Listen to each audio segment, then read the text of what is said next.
Hello! Thank you for visiting Grazing Wombat channel.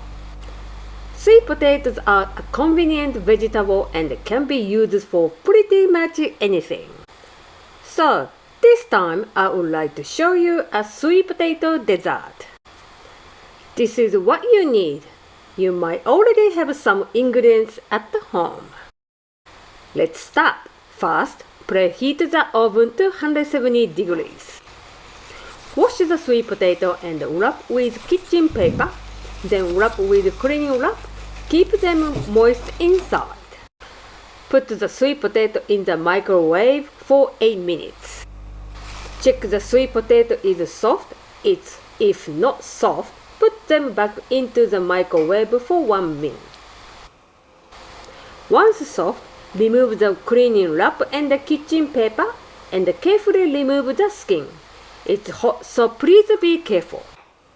Once the skin is off, put the sweet potato into the blender.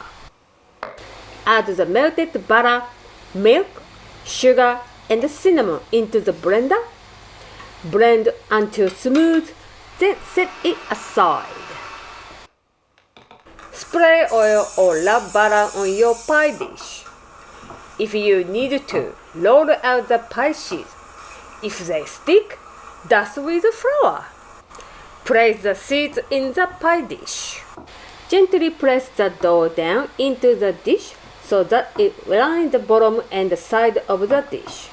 Be careful not to pull or stretch the dough. Evenly spread the filling on the pie sheet and make it flat.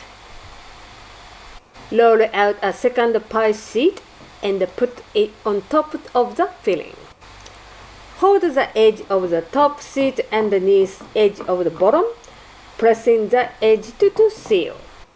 Use a knife or a pair of kitchen scissors to trim dough around the edge of the dish. Use a fork and make holes on the top of the pie sheet. Crack and whisk an egg. Brush the top of the pie sheet with the beaten egg. Garnish with sesame seed. Bake the pie for 20 to 25 minutes. Remove the pie from the oven and put on a rack to cool down. Cut the pie and serve with cream or ice cream. So what do you think? Pretty easy, huh? If you like this video, please click like and consider subscribing to my channel or leave a comment. Thank you for watching. See you next video.